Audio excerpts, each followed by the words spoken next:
post that we're started, and you guys just share. Make sure you share it. All right, and we're live. Have fun. Okay, thank you. Hi, everybody. I'm A.M. Griffin, and I am joined with Stephanie Burke and Yvonne. Is it Nicolas? Yvonne Nicholas. Yvonne Nicholas. I don't know why Hmm. I want to just like That's sound okay. on every word. That is quite all right. Yvonne Nicholas. And we have on our way is going to be Eve Vaughn. She's running a little late, but she should be joining us in about 5 minutes. But we are going to get started Mhm. while we wait for her. So we'll start with Stephanie. Can you give us a little bit about yourself and what you write? Well, sci-fi, obviously. Just about yourself and just you. Go ahead and introduce yourself. Hi, everybody. My name is Stephanie Burke. I'm also known as Flash. I'm a USA Today bestselling author, multi award winner of over 90 books. Sci fi is a particular love of mine. I am also a master costumer and an orator. And my pronouns are she and her. But if you're feeding me, you can basically call me just about anything. I'll come running. Okay, how about you, Yvonne? Hi, my name is Yvonne Nicholas, and I've been an author for over 10 years. I got over 10 books out now. My love is paranormal romance, but I dabble in sci fi quite often, quite recently as well. And I just love to write. Nice to have you both. My name is, like I said, A.M. Griffin, and I dabble in sci-fi, paranormal, urban fantasy, but my first love is sci-fi. Mhm. So that's what I love to do. And I also run a group. It's a Facebook group. It's the POC Paranormal Sci-fi and Fantasy. POC is person of color, so that's why you see everyone here will have some color to them. Um, I run that group, and I also have a website, pocparanormalauthors.com, and that's where I just go and I compile just any person of color author who writes in the genre of paranormal, sci-fi, and fantasy, just so that we can get ourselves out there. Just wanting everybody to know that we do exist, we are there. And before I said we aren't unicorns, we exist. And people are like, "Well, I want to be a unicorn." So we are unicorns. We do exist.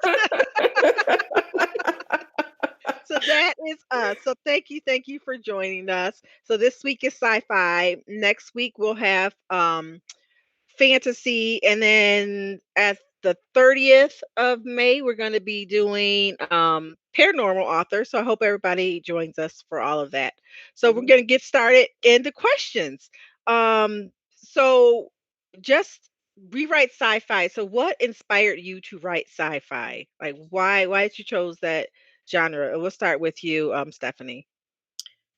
I chose to actually, my first love, the first things I wrote were sci fi because I love the idea of these fantasy realms of us taking the next level in science and things, but I couldn't see me. There were no black characters. There were Mhm. characters I could relate to. I remember reading A Wrinkle in Time when I was about 6 years old. And that stuck with me because of the training with the pain when they hopped to the Darklands and all the houses were the same. That one little kid that was offbeat bouncing the ball and his mom was a little bit off dragging him in the house. And later you saw how they were training him with pain every time he bounces the ball to educate them. I felt for that character because I just recently been called the N word for the first time in my life. Mhm. And at that point, I just thought I was a kid. I could grow up and be anything. But I asked my mom what it meant, and she said something that stupid people say. That wasn't enough for me. I went and looked it up, and it was like, that's how they see me. And reactions that summer from meeting other people, noticing things. You know, when that innocence is ripped away from your eyes, you start noticing things. I started noticing things like that. And when I picked up the only book that I could find that made me feel like I could relate to those characters. It wasn't the characters in the book. It was that one kid bouncing the ball dealing with pain because that kid didn't fit in. That kid was the minority. He was the one that didn't fit in anywhere and he was the one that was being punished for it. That stuck with me. I had nightmares about that. And but I loved it at the same time because it was all right, you understand my pain because that wasn't in Sweet Valley High books that I used to steal from my sister or the Harlequin romances I used to steal from my mom. None of that was in there. Sci-fi was that. But as I got older, I recognized that all these characters were white. I could relate to some of their stories, but none of them looked like me. No matter how much I dug in, the Dragon Riders of Pern and McCaffrey is a personal favorite of mine. Oh my God, I dug into that and I wanted to ride a dragon and I wanted to be there because that eroticism with the whole dragon thing, that was in there. I picked up on that too, but there wasn't nobody look like me. So I was like, finally, when I got older, well, the first stories I was writing when I was a kid were all sci-fi, and it was black characters, and none of my teachers wanted to read it because black people didn't do that. And my family was like, if you can't read a book that's going to give you more education or help you make money, it's not worth reading at all. So it hide my little sci-fi books. And when I got old enough, it dawned on me that if I don't see what I like, write it myself. And it wasn't until later that I discovered Octavia Butler and a few others. But I started writing sci-fi and paranormal erotica because that romance thing, because I wanted to be romanced by the alien too, and nobody like me that was getting it. So I'm like, well, man, hold up. Everybody else can fall down and instantly have the alien fall in love. I want to get some, other world relationship stuff too. So I started writing it, and it lapsed over into my first love, sci-fi. So I basically started writing it because nothing out there was what I wanted. I couldn't see me, and I couldn't relate to some of these characters. And you get to that point where even the reactions is like the alien falls down and the main heroine automatically thinks that the alien wants to have sex with her. No, an alien falls down. The first thing that pops in my mind is get the hell away. How can I kill him? Where's the weak points? And even reactions because of the way black people are brought up in this country are different than what white people are. So, I had to throw that in there too. I'm not going to be instantly thinking about sex when, the three-legged alien hops down, no matter how Okay, well pretty. that gets into like why we write like our stories, and so we didn't get into that. So I'm gonna stop you there. So Yvonne, Steph was on a roll. I know. I talk a lot. Yvonne, what inspired you to write sci-fi? Well, it's coming along the same lines that Steph mentioned, seeing myself in sci-fi. I didn't read, I was more drawn to paranormal back in my earlier years, but, I did see a lot of books come in with sci-fi, but they always had white faces, if not about all the white characters. So that's why I decided to dabble in it. And then plus, watching things like Star Trek and Serenity, Firefly, and all of those shows. I dived into those, and I wanted to see us in them. Just recently, I don't know if you guys watch Altered Carbon on Netflix, which is And absolutely excellent. But I see ourselves, I see us in there, which they're on TV, they're starting to show more of that. But it's a shame that it had to come to here on that time when we get to see that, because back then it wasn't there. Thank God it's happening now. But that's why I love sci-fi. I've always loved sci-fi, but my problem is I can never just write a regular sci-fi book. I got to add some kind of paranormal in there, and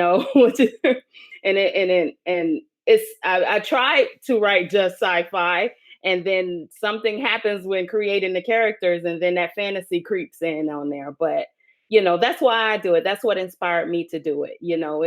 It's being able to step away from reality and step into something that seems fantasy or seems unreal, and make it real in your mind and put it in your books for the readers. So yes, that's why I do it. That's what inspired me. well, thank you. I mean that's where it comes from though. Just Hmm. being able to see yourself. If you don't see yourself, then like Steph said, write about it. So Exactly. and that's I think what we do. Hmm. We have our first reader question. This question is from Nicole Bacon. Hmm. She says, all three of you are new authors to me. Which book do you recommend I start with? Yvonne, you want to start? I say start with the Cross Night Chronicles, and start with the book one, Alexis Moonlight. That's right up the alley of sci-fi. It jumps right into it, and it's also dealing with vampires. So if you like that kind of stuff, you'll love that series. Okay, okay. Steph. I'm gonna have to go back to one of my first books, and one of my favorite books is Keeper of the Flame. Why? Because it's a pregnant male alien who crash lands on Earth and then gives birth. Okay. Because I was pregnant, I was suffering, somebody else had to suffer too. But because that was one of the first works I did, I put my whole heart and soul into creating this alien who comes from a matriarchal planet, and the abuses and stuff that he had to deal with here before he landed on Earth, and then had to get along with everything that's going along around here with people trying to kill him. I threw every sci-fi element I could think of into this book because that's how I was feeling at the time. But that's one of my favorites because a lot of, like Yvonne, a lot of my stuff lapses over into fantasy and paranormal. Mhm. But like I said, the first thing I threw out there was heavy on the sci-fi. So that would have to be Keeper of the Flame. Okay. And then for me, it would be my first book that I got published, even though it's old now. It came out in 2012. It's still my first love. And it's the sci-fi series is Dangerously Loving Dangerously, but the first book is Dangerously Mine. So even though I don't like my writing has evolved since then, it's still, my first love. So that's where I would tell people to start with. Okay. Mhm. So going to my next question. So we write sci-fi, we love sci-fi. How do you come up with how the alien worlds and characters should look and act like? How do you, I know, if you write multiple sci-fis like we do, how do you, some people just can't figure out, okay, where'd you come up with this idea of like Stephanie said, a alien pregnant man. How do you come up with the world, like what's how they would look like, how they would act? Is this something that you think of along the way, or you already have it constructed? You can Well, start. for me, it's liquor and anime. That's how I do it. That's the secret. Plain and simple. See, now Straight I to the feel point. Okay. I can't lie because I'm a huge anime fan, which is how Yeah. I got into cosplay in the first place. Yeah. So I mean, anime definitely has an influence. And then the things that automatically go through my mind. I dream plot lines. Mhm. It's weird. I used to wake up at So do 3 I. o'clock in the morning and write stuff down. Mhm. And everybody keeps telling me I'm strange and it must be true because it doesn't it speculative for me is really easy. I look at something and go, what if? A situation happens and I go, well, what if? And then I tend to build a world that reflects the character that I'm developing. And when I build a world, I'll start with religion and Mhm. I'll add in their languages, their culture. I build up everything to make them their character, and Hi. I just build it from there. Mhm. So Okay. Okay. So for me, like I dream the plot. And then if I get stuck, I'm like, okay, I'm gonna sleep on this. People are like, what? I'm Right. like, I need to sleep on this. Mhm. And so I dream the plot. And for me, it's I get my like I'll just type in alien in the Google bar, and then I'll look at pictures, and I like to go to DeviantArt to see what they look like, and that gives me clues. I have all these pictures just saved, and I can just look and say, oh, this is how I want my alien to look like. Yvonne has joined us, so I'll give her a minute. Eve, why don't you go ahead and introduce yourself to everybody? Hi, I'm Vaughn, and I write obviously sci-fi because I'm on this panel. I write a little bit of everything except for historical, really. And I'm also go by the pen name Taylor Vaughn with my writing partner Theodore Taylor, and we have a sci-fi series called the what is that? The Overlord series, Alien Overlord series. I've been up early this morning running around. I gotcha. And where can people the question was from a reader already, is what book do you suggest that they start with yours? um. Well, a lot of my sci-fi books, my solo sci-fi books, are out of circulation right now because I'm reworking them and going to put them out, re-release them. But because my contract was up, but you can try my Taylor Vaughn books. And you would start with the first one, His to Claim. It's an alien abduction series, basically a lot of breeding, a lot of sex, a lot of alpha Nice. males. Okay. So the question that I asked the group, and if everybody can put your mics on mute unless you're talking, um, because there's a lot of background. So the question, and Eve, I'll keep it with you. The question that they had already answered was, what inspired you to write sci-fi? I've I don't I just wanted to see more people of color in space because I like sci-fi. Growing up, I watched Star Trek and Star Wars, and my only heroes were what, Lando Calrissian, and like there were no black females in Star Wars up until maybe like a couple of movies ago, and then in that Solo movie, she died. Oh, spoiler alert! Sorry, she died. She died in the first like half an hour, and you know so I kind of wanted to see more people of color in like different spaces, not just like contemporary settings. Like, how is it the future and there are no people of color? That just didn't make any sense to Or a me. whole planet and there's A whole no black planet and people, no or black people. Just, no I guess Asians, we don't no, exist in the future. We right. just don't exist, especially with all like the interracial marriages and stuff. You mean there's no people of color now? Come on, that was what Okay. inspired me. I think that's what, we all said. Just we didn't see it, so we wrote it, which is good. Okay, so the next question is about your aliens. How do you keep your aliens from being not human? Just to make it so that they have alien traits and norms. How are you able to do that? I know it's hard sometimes because then you don't want them to come across like as their speech, how they walk, how they think as human. How do you keep them alien? And Eve, we can start with you. I go by like maybe like traditions and maybe their society and how how I think about how we do things as people. Also, I guess also their characteristics obviously would be a little bit different. I feel like they would have to adapt to their environment, their body. I guess we all evolved to this because of the environment that we're in. So I would imagine that if you're on another planet, it's a different atmosphere, so your body would have to adapt to that. So they would maybe have tougher skin because the weather is really harsh, or they might be different colors because of the sun is in a different position than ours. Stuff like that, just like the little things that kind of make them different. I tend to make my aliens look a little bit more humanoid just because that's the aesthetic that I like. Although, my writing partner Theodora, she likes to be way out there, and we had to have a happy medium and a compromise for that. So we got like multicolored, like scaly aliens. That's what we ended up with. But they look, pretty much humanoid. Okay, and I do that too. I try to think of the environment. If the sun is really, really hot, then they are going to have like thick, leathery skin. Otherwise, they wouldn't be able to survive. So stuff like that.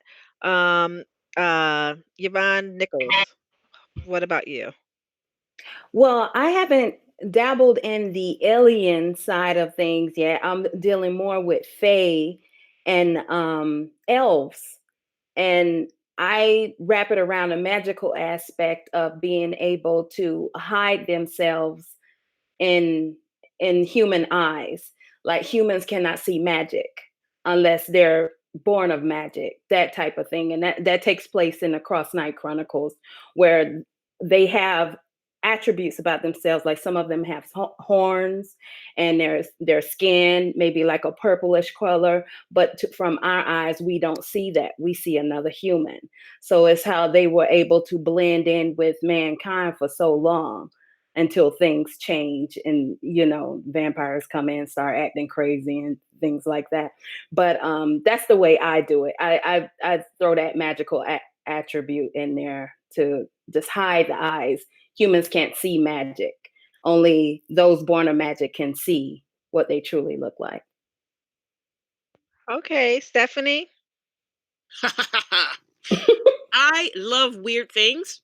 I always have. So it is no problem for me to throw somebody with wings. One of the first, I have an ongoing series called the How Not to Date series from Changeling Press. The first one was How Not to Date an Alien. And I played upon human perceptions because the woman who wakes up in bed with this guy screaming he's going to eat her, she can see he's an alien.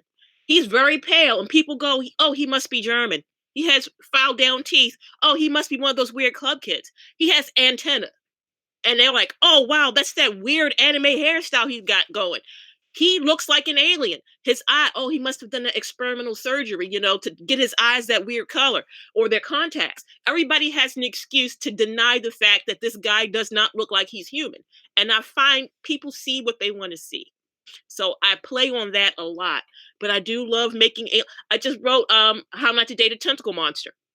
So yeah, I have a tentacle monster, more than one. His hair is tentacles. And he's in a relationship. He's in a male-male relationship with a guy who is a true transsexual. So, I mean, he's like, okay, I got tentacles. And he's like, well, I have a penis and a vagina. So, yay, we have things going on with that. I love taking weird things. Slime monsters, I've done. Thing creatures with wings, I've done. Shape-shifting aliens, I've done. 3 and 4 and 5 armed creatures, I've done. I love weird things because I love playing with that fish out of water reaction to what people have here. And when I design my characters, much like my two patriarchs right here, I build them around the environment. So if I have an alien who is tentacled, there's a reason why he has tentacles. It's a biological thing. It goes back to where his planet is from. If he's blue, there's a reason he's blue. It's something with his genetics. I've been an operating room nursing assistant and a labor and delivery assistant years ago at Johns Hopkins. And I studied a lot of medicine. So I'll throw science and stuff wherever I can because it has to be right. Like you said, you have to create the environment that fits the character perfectly, because if it doesn't, it pulls you out of that fantasy that you relate to. That's why things like the 100, which was like the great sci-fi, I couldn't get into, because 3 generations in space and you have a child with blonde hair and blue eyes. It's like, did you do that little square we did in middle school to work up the genetics? Because they're black people here, and to avoid interbreeding, there should be brown people. Everybody should have brown hair, brown eyes, and some shade of tan. So how are you going to get this pale blonde child with blonde hair and blue eyes? Doesn't make sense. So I build my environment to reflect my characters. As the heroine, I know sometimes, readers, don't see themselves in that alien woman. But what about you guys? Do you have any books where there's the alien woman as a heroine, and why or why not? We could start. Let's start. Stephanie, go ahead. I have, but they're generally warriors, or they're really princesses. Because let's face it, being black, being a person of color in America, you are an alien. And I mean, I get sick and tired of being the only chocolate chip on a cookie when I go to conventions at times. So I understand what it feels like to be completely isolated. You know what we do when we go to a convention or we go into a place that's new, a new space? Black people are hyper alert. First thing I know is I look for all the exits. How can I get out of here if something breaks off? The second thing I look for is anybody who looks like me. If they don't look like me, somebody who's darker than everybody, who's similar to me. And I've seen us, we walk past, we'll give each other the high sound, like if something break off, I know where the exit is, I'm gonna follow you. That type of thing we have going. I apply that and these experiences of being so isolated in certain areas, when people don't understand what you're saying, your language, they speak to you like you're crazy, or they don't get the slang, or they try to use the slang and they get it wrong. Or people who say stupid things like, oh, I didn't know black people could be writers. Or, oh, wow, you must be special. You must be the only one. That isolating feeling. And it hits in so many different aspects of just being a black woman in America. When I write my alien characters, especially the females, I don't do it too much because I'm very angry. And it comes out, they come down, they be kicking much butt. They kick much booty when they have to. But I use all those feelings that I've experienced. I store them up. It's a way of me of coping with this. I store them up. And when I create a character like that, I give them to her. I let her feel with it. So she is feeling the emotions that I already feel. It's something that I've already experienced. And I want everybody else to understand how I feel. And it's easier for me to do it with this purple alien warrior who's coming down with a sword strapped to her back which is stupid, than me trying to have an intelligent conversation with somebody and relate how I feel as a Black woman. So I grab all those, I throw them on her, and I let her have fun. And believe me, they have words for people. They say what I can't say, what I'm not allowed to say, or what would get me killed. So I toss all that feeling onto them and let them run rampant. And it's freeing. It's actually prevented me from going through my neighborhood and just smacking people in the face. So We don't want you doing that. don't want to do that. Can't afford the bail money, but it's a good, it's a good coping mechanism, and it works because when you understand, when people can tap into that feeling of being an alien, I can relate to how this purple person came down and everybody treated her like she's trying to kill somebody just because of the way she looks. Or if she speaks English, people think like she's done something spectacular, even though she's been studying the language, because we've been throwing nude pictures into this atmosphere. We've been throwing nudes in our address out into space forever and a day. What makes us think that one alien is not going to take us up on that one day? I mean, we already sent out a menu of all the tastiest parts to eat. So what makes you think they're not going to pick up our language as well? There are things like that I throw in. And I use all that isolation feeling to develop these characters. And it works pretty well. Okay, okay. Yvonne Nichols, the question was, do you write alien female heroines? If you do or do not. I have not, but that's not to Okay. say that I won't. Most of my heroines are like priestesses or some kind of paranormal aspect. In the Cross Night Chronicles, the lead character is a priestess. She doesn't know she's a priestess, and she has all these powers growing inside of her, and she's starting to lash out and everything. And I agree with Steph. A lot of things, especially in today's time, things that are taking place, you have this confined anger that you can't really, because of your brand, certain things you can't say, certain things you can't express. And I put a lot of that in my character. Like, in a lot of times my character just goes off. And I know there's going to be readers out there that can relate to that, because we're all feeling some kind of way right now, especially with the way things are going down. But yeah, I try to make them as strong and Black as possible, because like we've all been discussing, it's a lot of things. So it's a lot of books out there where you have your Caucasian heroine, and she's doing everything that we can do too, but it's all we had a while back to read, which is why so many, and I get really, really happy to see so many POCs, authors coming out and just putting their touch on things and writing things that we're not supposed to be a part of in a lot of aspects. But writing an alien, I could do it. I could do it. If I could get out of this vampire thing, they're like always in my head.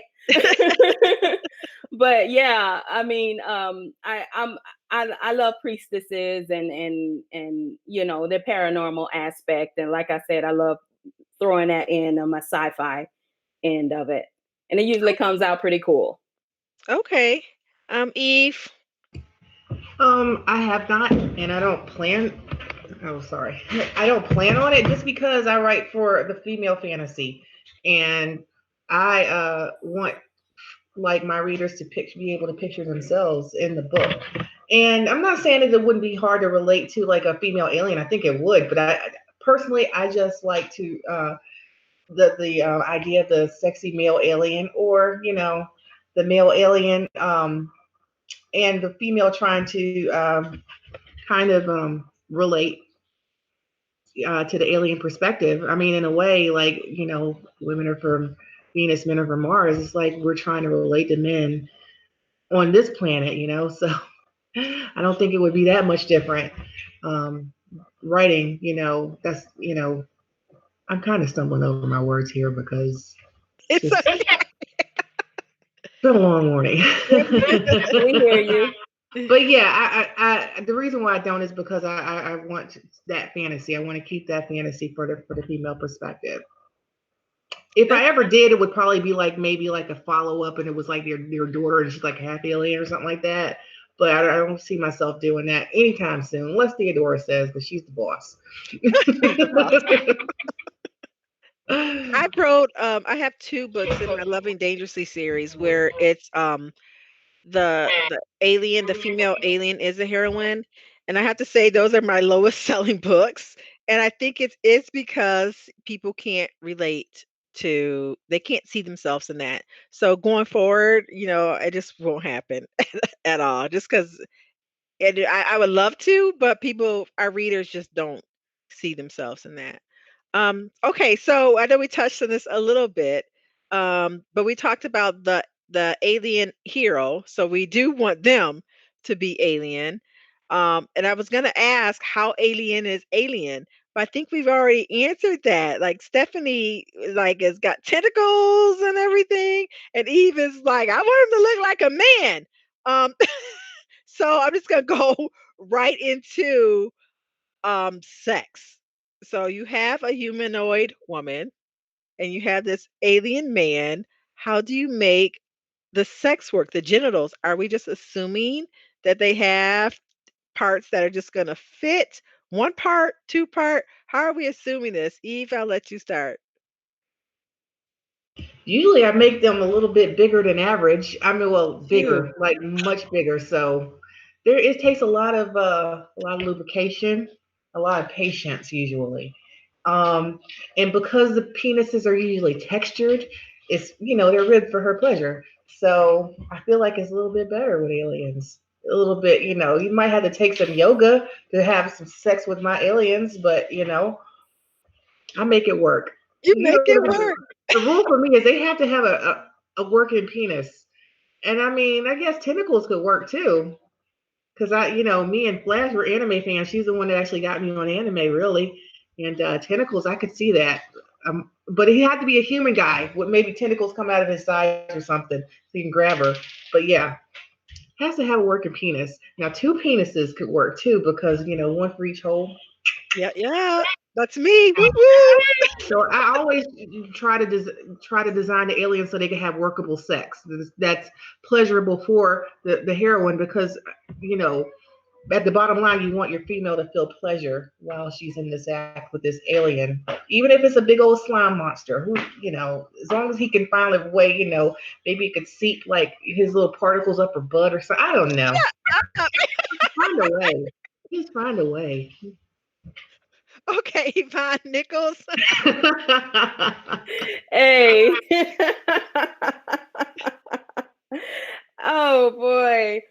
I mean, I want to read that. That's all I'm gonna say. I want to read that with two penises and tentacles and stuff like that. Let's go with that. I mean, I think more, especially when you're dealing with aliens and everything, it's that mental stimulation.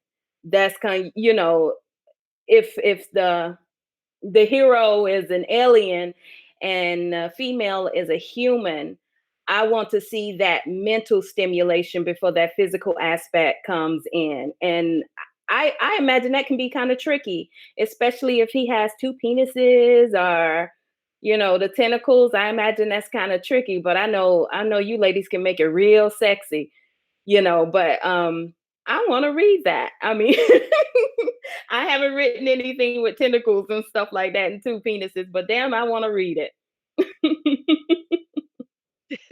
Stephanie. Oh boy. Okay.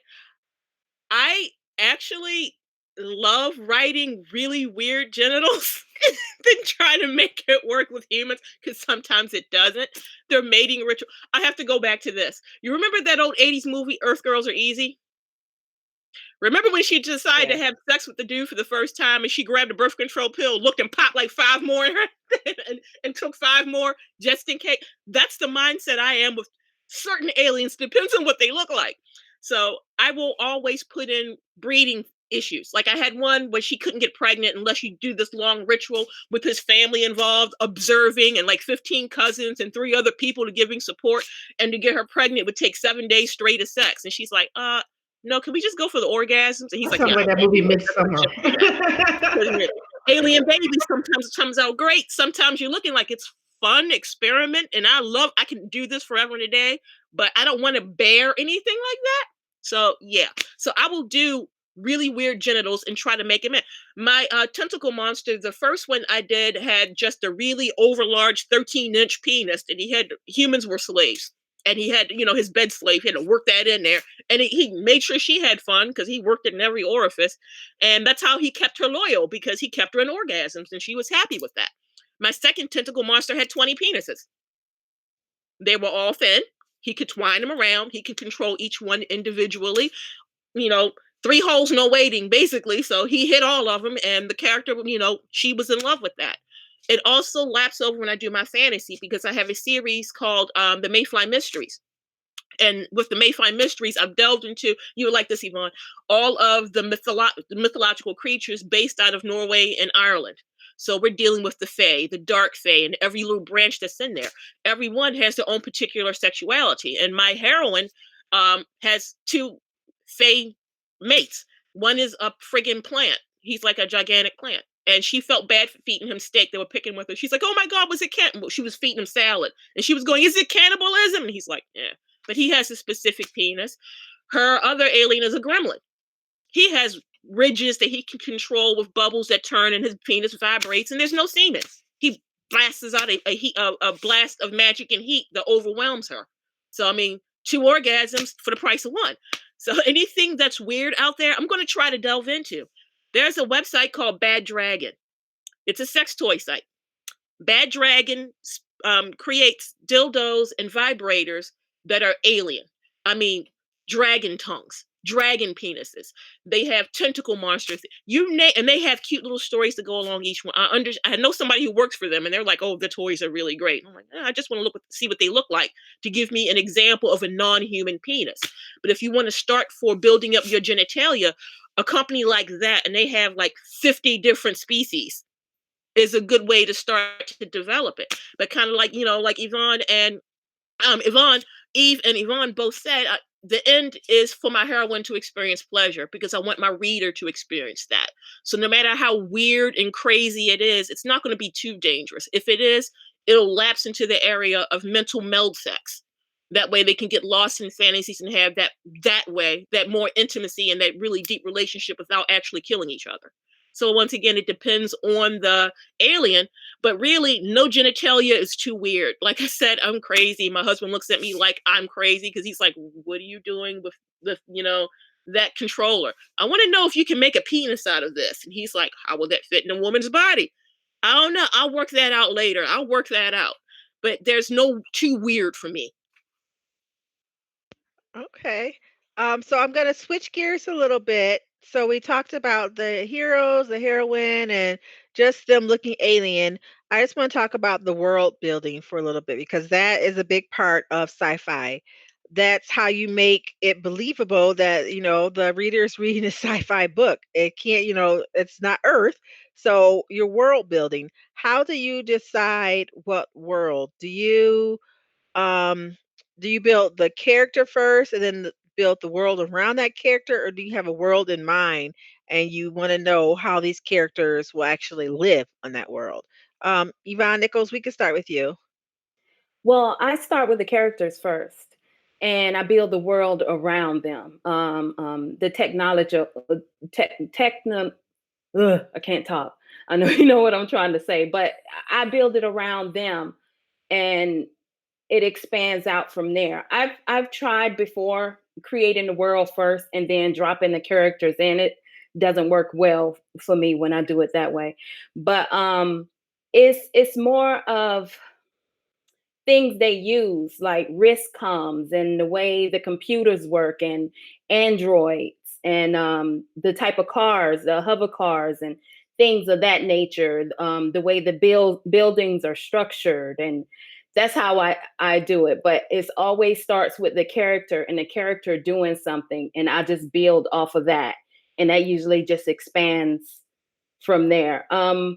I sometimes have a thought in mind on how I want the world to be, and then sometimes that it veers way left and it goes somewhere else.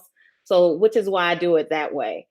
But it's a process. Sometimes I have to go back through and change it all the way around because the world is not making sense.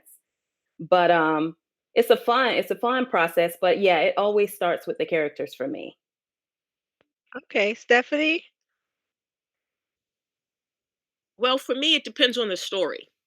Sometimes I can be out, and if it's really, really hot and I'm really, really sweaty, the thought pops in my mind, how would somebody live in something like this? There was a planet like this.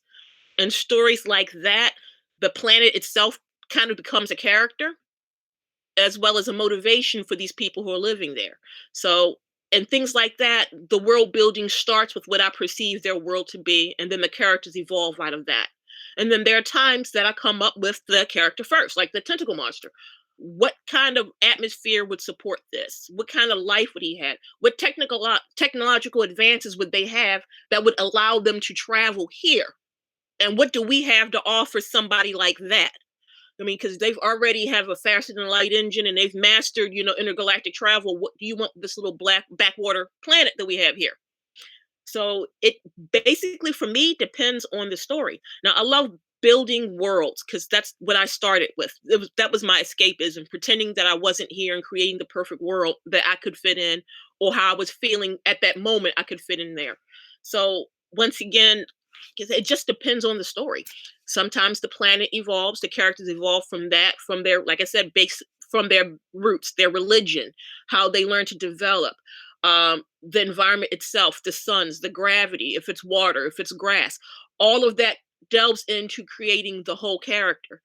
And the bottom line is, it depends on which way the story drags me or what inspiration grabbed me to do this. Okay, Yvonne. I unmute myself. I usually come up with the plot first because I like thinking of a good plot, and then I'll come up with the characters, and then I'll come up with the world building, and it's usually was it the world building? I have to think about if we're dealing with aliens and human interaction, like how are they interacting? Are the humans like now in space because we screwed this planet up, which is pretty much happening right now. I feel like we'll be in space in maybe 1,000 years or so. Um, and like, what kind of ships do they have to actually come to this world in an amount of time that wouldn't take up years and years and years? Like, do they age? Like, how? Like, what kind of technology do they have? And what are their societal rules? And how do women fit into this society? How do the men? Are they warriors? Are they hunters? Are they a peaceful planet? Are they at war? Like the Alien Overlord series, there is like these people have been in war for like the last 100 years, so that's how their society like, and because of that, their bodies have evolved. Um, you know, the men this used to be a peaceful society, but now because they've been in war for like 100 years, their bodies have evolved to like warriors. They're taller, they're thicker, they're more muscular. So you kind of think of aspects like that and how women fit into their society, and how they view other creatures. Like they see earthlings as or humans as inferior. Why they see them as inferior, almost kind of like how racial dynamics in this country. So I think I get to the what first, like what's the plot, and then I think of the who, and then I think about the world building after that. Okay, that leads me into my next question, which is how do you get your characters to interact? The aliens, not the humans. We know humans can be like stumbling all over the planet because they don't know nothing. But how do you get your alien characters to interact seamlessly within the world so that the reader isn't feeling like they're being lectured to? Like as you know, this blue kuka tree is, how do you get away from that and just have it seamless? Eve, we can start with you. Basically, you're showing instead of telling. I mean, that's like most writers already know that, but I feel like for instance, we're I tell it through dialogue. I tell a lot of stories through dialogue. And we're gonna get this from this tree, and then like she's pounding and she's like and I kind of make it obvious that this is what it's for. Man, it's really not a lot of detail I can go into that other than kind of just showing it through action rather than telling. Like I mean, for example, there's this wildcat on the plant in their world called the Cavani, and it's a wild beast, and you could tell that it's a wild beast by the way the people react to it, and you don't say, oh, this is in this 6 feet tall and it's this and this and this and this, by showing by showing how the people like react to this wild beast. That pretty much tells the reader, this is not an animal to be fucked with. So it's kind of like that, for example. Really don't know what else to say about that. Okay, Stephanie, how do you make your character interact seamlessly within the world? See, that's the thing. I don't make them interact seamlessly. You learn by making mistakes in my world. It's like you build a perfect alpha by breaking them down to particles and then having them build himself back up again. I love to explore new worlds with that fish out of water. If my character, like you, stumbles out in public and they're like 7 foot tall blue aliens who look at her like this little child, even though she's a grown woman. I'm writing this one now, but she looks like she's a grown woman. She's like 6'3". She's tall. They're like 7'2", and they see her and think of her as a child. So it's the reactions that the environment around her have to her and her reacting to them.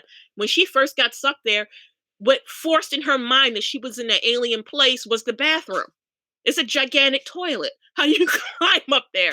And after you flush the toilet, the whole room, including her, is all sanitized. We go beyond bidets. Everything is cleaned up after each flushing. And then it was, for her, it was like, oh my God, I'm not on Earth anymore. This is completely alien to me. So I like to express it by having my characters stumble into things. And like you said, like dialogue, have people interact with her. She learns as the reader learns. And I love doing that because that way you don't have to start with a lot of exposition because, showing, don't telling. I hate getting slammed in the face. You ever see the sci-fi movies, Ardos? The first 10 minutes is a bouncing head explaining the whole plot of the story. Whenever somebody gets into too much exposition, that's what goes through my mind, that bouncing head explaining everything that you could just easily show. So through dialogue, through interactions with other people, with the environment itself, right down to the weather, is how I have my characters interact with this alien environment. And like humans, we adapt. So slowly over time, my characters adapt to the alien place, and the alien people, they adapt to her. So it's a little give in each way. Everybody wants something. It has to be compromised there. So I prefer to show all kinds of mischief, how missteps and things. She accidentally started a war. It ended in a battlefield, but she's still scratching her head and wondering why, the winner carries the loser off. There's now a trophy. And all the thoughts that are going through her head, you can read when she expresses them in a dialogue and in her internal monologue. But I find, for me, that's the best way to get people comfortable with the alien and to show how alien something is. Because really, I really want that toilet. Every time you flush it, it cleans the whole bathroom and yourself too. Yeah, I think that's on my alien wish list. If we can get that, I think aliens come and take me away. Thank you, Yvonne. Well, even Steph wrapped it up perfectly. Dialogue and action. The characters show the world with me. I try my best not to lay out a whole explanation for the readers because it gets all wordy and everything. I want to keep them in the story, keep them flowing with the characters, so they find out about things as the characters go, or things they do instead of explaining everything. But yeah, they laid it out perfectly. That's dialogue, showing it. I show it as hard. Now, of course, when I first write it out, everything's telling. But then when I go back in for that second, third, fourth draft, I always get the 6. I don't know about you ladies, but I always get the 6. I have a draft where where the character is basically just doing actions where it's showing the reader exactly what the world is and how things are explained. And like Steph said, as the character learns, the reader learns too. So everything flows better that way for me. Okay, so how do you keep yourself from actually going too far deep into the weeds when you're writing sci-fi? I know we can just, go delve, really, really deep, and we're like explaining how the toilet flushes, what the mechanism behind it is. But, do readers really wanna know, like, how exactly what it works? They just wanna know what it does. So, otherwise, I sometimes I read sci-fi, and then there's just pages and pages and pages where they're explaining technology to me, and that's even though it's sci-fi, that's not what I'm here for. I'm here for the alien doing the human woman. So that's so how do you pull yourself from going too far deep into those weeds? We'll start with you, Eve. How do I pull myself back from going too far, you mean? Is that what you're saying? Yeah, instead of getting too technical, like it's sci-fi, but do you want to explain how the spaceship works, or do you just want to say this is a spaceship? They You know, fly. at the end of the day, I'm a romance writer. So I focus on the romance. And to me, like the sci-fi is an important aspect of the book, but it comes secondary to the romance, I feel, and to the relationship of the people in the books. Like I always say, sci-fi is only limited to your imagination, but you're a romance writer and you want people to be focused on the characters instead of the technicalities. Although those things are important, they're not as important to me. Okay, Yvonne Nichols. Going in too deep, that's what the question is. Yeah, how do you stop I yourself? always go in too deep, overriding, and I just let it just splash all out. Usually I have somebody go in afterwards and be like, take that out. You don't need that. So I just put it all out there because my biggest fear is leaving things out that I wanted to say, even though while I'm typing it out, I like they may not need to know this, but I type it out anyway. And I just let my editor tell me like that, you're slowing down the pace. We don't need to know that, And I've read several stories um where the author drags on, and I usually speed read through that part just to get back to, to some action. So but I'm one of those that are afraid to that I haven't said enough, But yeah, going in too deep. I always go in too deep. There's no pulling back. I don't try to pull back. I just Right. let somebody else tell me I went in too deep. Okay. And we are coming up on the hour, and we do have a reader question. So if we can just finish up this question quick, and then we can get to hers. But Stephanie, how do you stop yourself from from going in too deep? I'm like, Eve, I don't. But I've learned a trick over the years. I use Scrivener, so I'll pull up a scene and I'll write down everything that fascinated me, all the research, everything that got me pumped. I'll write all that down. And then I'll give it a day and come back and look at what I wrote and it's like, okay, what's really necessary in here? What would drive me crazy if I read this in somebody else's? As a writer, I have to understand how the mechanisms work, but that doesn't mean everybody else has to. You just want to see the thing work. So I get that little gust of inspiration out someplace else. I pick and choose the things that I need. I save that research because you never know.